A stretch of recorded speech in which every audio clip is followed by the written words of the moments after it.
ایسی جنگ ہونی ہے ملحمۃ العظما، جس کو کہ میں بھی آپ کے گواہی پیش کر دوں گا، جسے کہا گیا ہے لاسٹ کروسیڈ، بش نے بھی کروسیڈ کا لفظ بول دیا تھا، پھر واپس لیا اس نے، نکل جاتی ہے جس کے منہ سے سچی بات مستی میں، فقیہ مصلحت بھی سے ورندے والا خار اچھا، کروسیڈ کہہ کر پھر واپس لیا۔ یہ کروسیڈ جس کے اوپر جس قدر نقصان ہو رہا ہے عربوں کا، گریٹر اسرائیل بنے گا کہ عراق، شام، اردن، سعودی عرب کا کچھ شمالی علاقہ، ترکی کا جنوبی علاقہ، مصر کا سرائے سینا، اور اس کے ساتھ ہی جو بہترین اس کا زرخیز ترین علاقہ ڈیلٹا آف نائل، یہ سب یہودیوں کے قبضے میں جائے گا۔ اس کو حدیث میں کہا گیا الملحمۃ العظما۔ عیسائی 80 علم لے کر ہے مسلمانوں تم پر حملہ آور ہوں گے، اور ہر علم کے نیچے 12,000 فوج، 9.5 لاکھ فوج۔ یہ نیٹو کی تیاری کس کے لیے ہو رہی ہے؟ جب یو ایس ایس آر کا خاتمہ ہوا تو پوچھا گیا تھا نیٹو چیز سے، اب کس لیے دوبارہ وہ دشمن تو ختم ہو گیا، اب ہمیں اسلامی فنڈامنٹلزم سے نمٹنا ہے۔ وہ جانتے خطرہ یہی ہے، اب اسلام ابھر سکتا ہے، مسلمانوں کے سینوں کے اندر وہ آگ ہے، اوپر خاکستر آ گیا ہے تو انہیں اٹھانا بیٹھ رہی ہے، یہ اندر تو انگارہ ہے، اوپر سے راکھ ہے، اسے دھوکہ نہ کھا جانا ان کے دلوں کے اندر۔ اور بش نے کہا تھا مسلمان چاہتے ہیں کہ ہسپانیہ سے لے کر انڈونیشیا تک نظام خلافت قائم کریں، اور میں حیران ہوا تھا کہ اس کمبخت کو ہسپانیہ کا خیال کیسے آ گیا؟ ہمیں تو کبھی آتا ہی نہیں، ہم تو بھول گئے، وہ تو 500 برس پرانی بات ہے جبکہ وہاں سے ہمیں نکال دیا گیا تھا۔ اگرچہ اقبال نے کہا تھا ہے عرض فلسطین پہ یہودی کا اگر حق، ہسپانیہ پر حق نہیں کیوں اہل عرب کا؟ ہسپانیہ میں تو 800 سال حکومت کی مسلمانوں نے، اور ابھی 500 برس ہی گزرے ہیں۔ یہودی تو عرض مقدس سے 2000 سال نکالے گئے، انہیں لا کے آباد کیا گیا، عربوں کے سینے میں خنجر پھونک دیا گیا۔ وہ چھوٹا سا ملک جو چاہتا کرتا، کوئی پوچھنے والا نہیں۔ امریکہ جیسے اپنے بیٹے کی حفاظت کرے ویسے کرتا، اور حضور نے فرمایا ہے وہ جنگ جب ہوگی تو ایک باپ کے اگر 100 بیٹے ہوں گے تو 99 ختم ہو جائیں گے، ایک بچے گا۔ یہ حدیث ہے صحیح۔ اور آپ نے فرمایا ویل للعرب من شر قد اقترب، عربوں کے لیے ہلاکت ہے، عربوں کے لیے بربادی ہے اس شر سے جو قریب آ چکی۔ اور آج جس طرح انہوں نے ان کی تہذیب کو اختیار کر لی، دبئی جا کر دیکھیے، بدترین مغربی معاشرہ جو ہے وہ دبئی کے اندر انہوں نے قائم کر کے دکھا دیا۔ اب سعودی عرب اس راستے پر بڑھ رہا ہے، اور اس کے بعد نمبر 2 پر جو ہے ہم پاکستانی ہیں۔ لیکن میں اس کے پہلی بات جو کہہ رہا ہوں وہ تو یقینی ہے، اس میں تو احادیث صحیحہ موجود ہے۔ اگرچہ اس کے بعد پاسا پلٹے گا، پھر حضرت مہدی کا ظہور ہوگا، حضرت عیسیٰ کا ظہور ہوگا، اور وہ گریٹر اسرائیل گریٹر گریو یارڈ بنے گا یہودیوں کا، ایک ایک یہودی قتل ہوگا، دفن ہوگا۔ یہ بات میں ہونا ہے، میں پہلی بات میں کر رہا ہوں، وہ پاسا پلٹے گا جب پلٹے گا۔ ابھی جو سامنے ہے وہ کیا ہے؟ اس میں ملحمۃ العظما کہا حضور نے، جسے آرمگیڈون کہتے ہیں عیسائی۔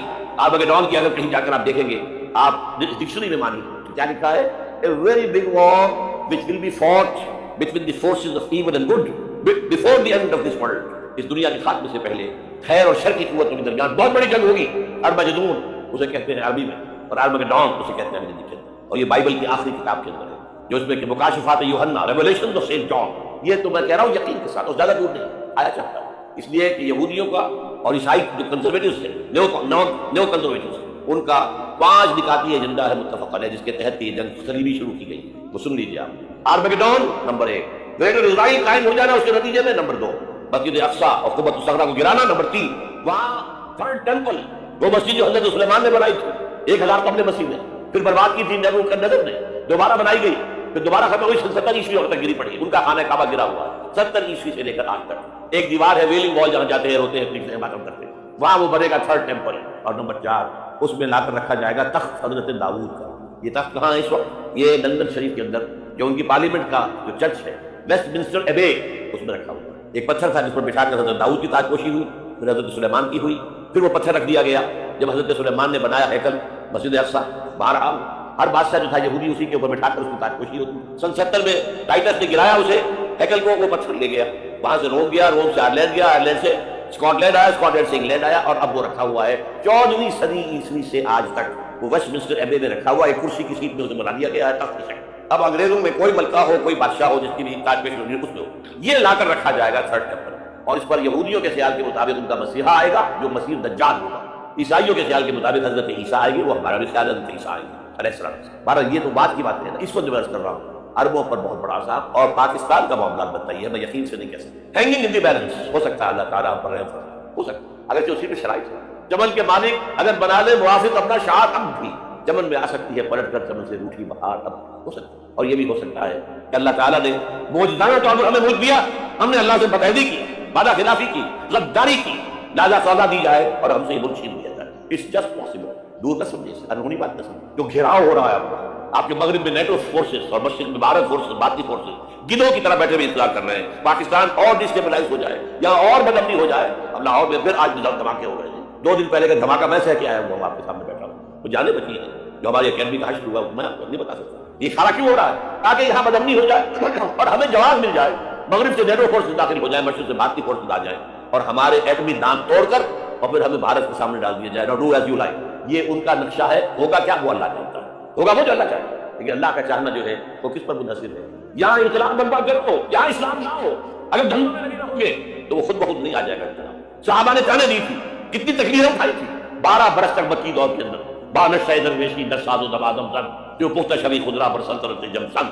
یوم طائف یاد ہے جو حضرت عائشہ فرماتی ہے کہ میں نے پوچھا تھا حضور سے کہ یوم احد سے زیادہ سختی بھی آپ پر کبھی آئی؟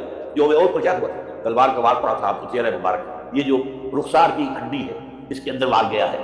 اوپر خود کی 2 کڑیاں تھیں وہ اس میں گھس گئی. 2 دندان مبارک شہید ہوئے. وہ خود کی کڑیاں ایک صحابی نے اپنے دانتوں سے پکڑ کھینچنے کی کوشش کی، دانت نکل کے وہ نہیں نکلی. کیا جتن کر کے نکالی گئی ہوگی تو خون کا فوارہ آیا، اتنا خون گیا ہے کہ آپ بے ہوش ہو گئے، گر گئے. اور مشہور یہ ہو گیا کہ آپ کا انتقال ہو گیا، شہادت ہو گئی. یہ سیرت کبھی پڑھی ہے؟ حضرت عائشہ کے ہوش کا تو یہی دور تھا نا.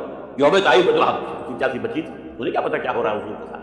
3 دن تک حضور مکے کی گلیاں اور وہاں کے اوباش میں پچھاؤ کر گئے تھے اس امید میں کہ شاید وہاں کا کوئی سردار ایمان لے آئے. تو یہاں تو ابو طالب بھی فوت ہو گئے. یہی دنیاوی سہارا تھا، خاندانی سہارا تھا ابو طالب کے ذریعے. اور گھر میں دلجوئی کرنے والی رفیقہ حیات سے وہ بھی ان کا بھی انتقال ہو گیا. آپ نے کہا یہ عام الحزن ہے، اب تو سب کو طے ہو گیا قریش میں آپ جیسے قتل کر دو. اسی لیے آپ گئے طائف، شاید وہاں کا کوئی بڑا سردار مانے ایمان لے آئے مجھ پر تو میں اپنا برکت نظر شفٹ کر دوں. تینوں سے ملے ہیں، تینوں نے وہ جواب دیے ہیں نکل جاؤ یہاں سے، میں تمہارے ساتھ بات بھی کرنے کو تیار ہوں. اچھا تمہارے سوا کوئی نہیں ملا تھا اللہ کو نبی بنا کر بھیجنے کے لیے؟ دیکھو جاؤ، میں بات نہیں کرنا چاہتا، ہو سکتا ہے میں بے عزتی کر بیٹھوں، واقعی تم اللہ کے نبی ہو تو میں مارا جاؤں گا. جاؤ. ایک ہے ایک شخص معین، المسیح الدجال. ان دونوں میں فرق ہے. معلوم ایسا ہوتا ہے کہ ایک وہ شخص ہوگا جس کا ظہور ہوگا، وہ شخص معین ہوگا.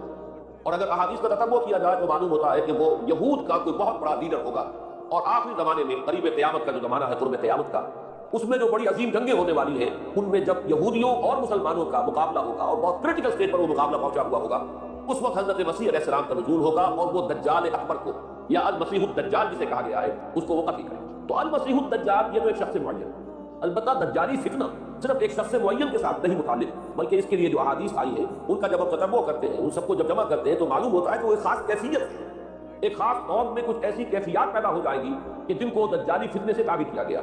وہ کیفیات کیا ہے؟ میں کچھ احادیث کے حوالے سے وہ میں نوٹ کر کے لایا ہوں، آج آپ کے سامنے رکھ رہا ہوں. پہلی بات یہ معلوم ہوتی ہے کہ اس قوم میں، اس دجالی فتنے میں، انسان کو جو قواعد طبیعیہ ہیں، جو قدرت کی طاقتیں ہیں، کائناتی قوتیں، ان پر غیر معمولی غلبہ، اختیار حاصل ہو جائے گا. اور وہ دجال متصرف ہوگا ان تمام قواعد طبیعیہ پر، بالکل ایسے انداز میں جیسے کبھی انبیاء کرام علیہ السلام کو اللہ تعالیٰ معجزے عطا فرماتا. وہ معجزے کہ جو اللہ تعالیٰ کے فضل و کرم سے اللہ کے رسولوں کو عطا ہوئے ہیں، گویا کہ وہ سب کی سب کیفیات ہیں کہ جو دجال کے بارے میں قرآن مجید یا احادیث نبویہ کے بارے میں. مثلا پہلی بات یہ بتائی گئی کہ اس کے لیے فاصلہ بے معنی ہو کر رہ جائے گا، انتہائی تیز رفتاری ہوگی جو اسے حاصل ہوگی. چنانچہ الفاظ یہ ہے کل غیر سے استدبرت الريح، وہ ایک ایسے طوفان کے مانند جو ہے وہ سیلاب آئے گا کہ جیسے کوئی بہت زوردار آندھی جو ہے اس کے ساتھ طوفان آیا کرتا ہے. آپ سائیکلون کا تصور کیجئے کہ جس طریقے سے وہ ایک انتہائی تیز رفتار ہوا جو ہے وہ طوفان کو لے کر آتی ہے، اس طور سے وہ فتنہ پھیلے گا. ایک اور حدیث میں الفاظ ہے فلا تدع قرية الا حبطتها في 40 ليلة. یہ مسلم شریف کی روایت ہے حضرت نواف بن سمعان رضی اللہ تعالیٰ عنہ. کوئی قریہ تک نہیں چھوڑے گا دنیا کی کوئی آبادی چھوٹی سے چھوٹی جس میں وہ نہیں پہنچ جائے گا 40 دن کے اندر.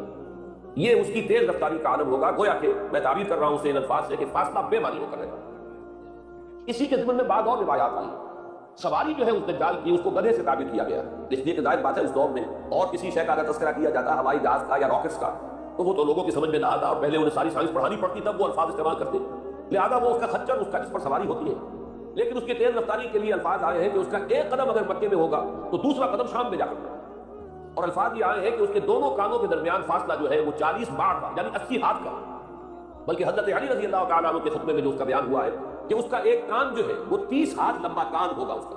ابھی ذرا یہ صرف احادیث آپ سنتے جائیے، پھر اس کے بارے میں ان سب کو جوڑ کر جو ہمیں نتیجہ نکالنا ہے اس پر گفتگو بات ہوگی. اسی طرح آواز کا معاملہ کہ اس کی آواز چہار دانگ عالم میں بیک وقت سنی جائے. الفاظ یہ ہے ینادی بصوت له یسمع له ما بین الخافتین. وہ ایک ایسی آواز کے ساتھ پکارے گا کہ جسے مشرق و مغرب کے مابین رہنے والا ہر شخص سنے. اس کی آواز جو ہے گویا کہ وہ تمام فاصلوں کے جو پردے ہیں اس کے لیے وہ حائل نہیں رہیں گے، بلکہ یہ کہ اس کی آواز جو ہے پوری دنیا میں مشرق و مغرب میں بیک وقت سنائی دے گی. تیسری بات معلوم ہوتی ہے کہ علاج معالجہ وہ اس انتہا کو اور عمل جراحی اس انتہا کو پہنچ جائے گا. یہاں وہ الفاظ آئے ہیں جو قرآن مجید میں حضرت مسیح کے معجزات کے لیے آئے.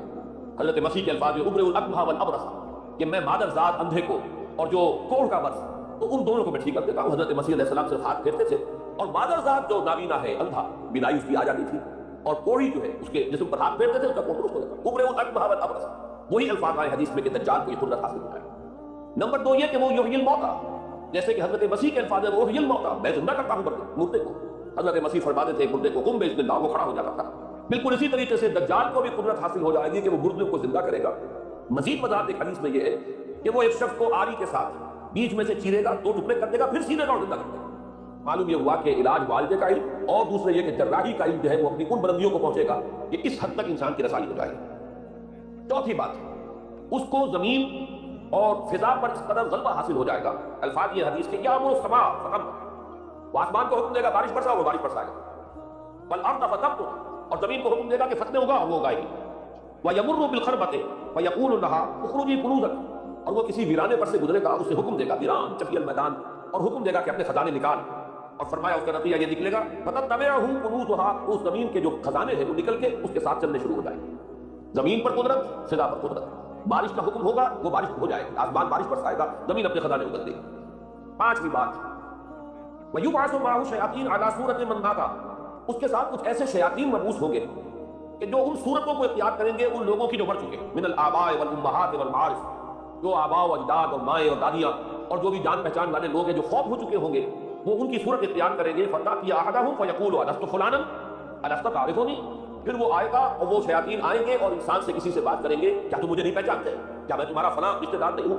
اپنی نشانیاں بیان کریں گے اور لوگ پہچانیں گے. یہ وہ احادیث ہے کہ جن کا جو نتیجہ نکلتا ہے اس کو پہچان لیجئے.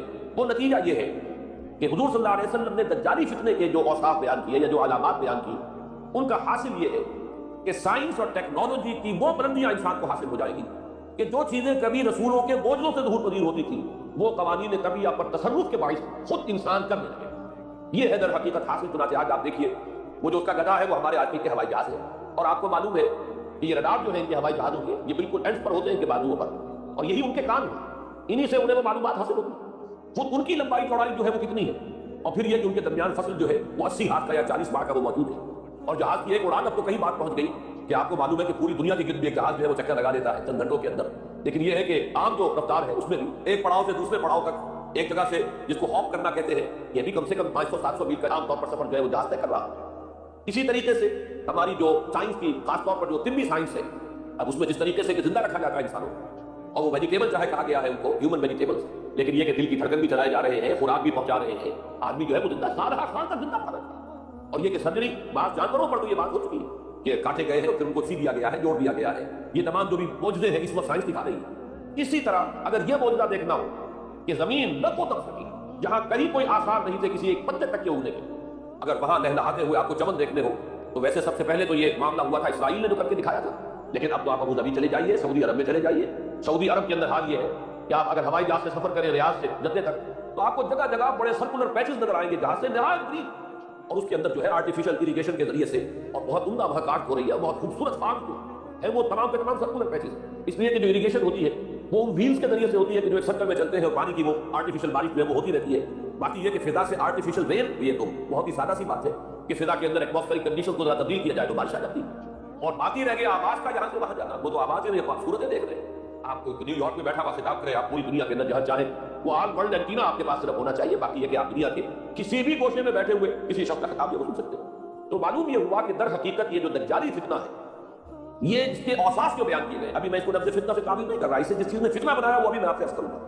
لیکن یہ جتنے اوصاف حدیث میں آئے، جتنی صفات بیان ہوئی، جو قواعد وہاں سامنے آ رہے ہیں، ان سب کا حاصل تو ایک لفظ میں یہ ہے کہ سائنٹیفک ڈیولپمنٹ اور ٹیکنالوجیکل ڈیولپمنٹ وہ اس درجے کی ہو جائے گی کہ قواعد طبیعہ پر، فورسز آف دی نیچر پر انسان کو تصرف اور تسلط حاصل ہو جائے گا اور وہ انہیں استعمال کرے گا، اور اس طریقے سے اس کے اندر وہ ساری کی ساری کیفیات جیسے کہ آج ہم دیکھ رہے ہیں اپنی نگاہوں کے سامنے وہ پیدا ہو جائے.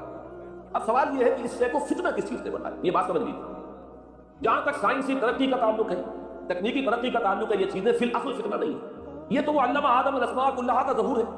اللہ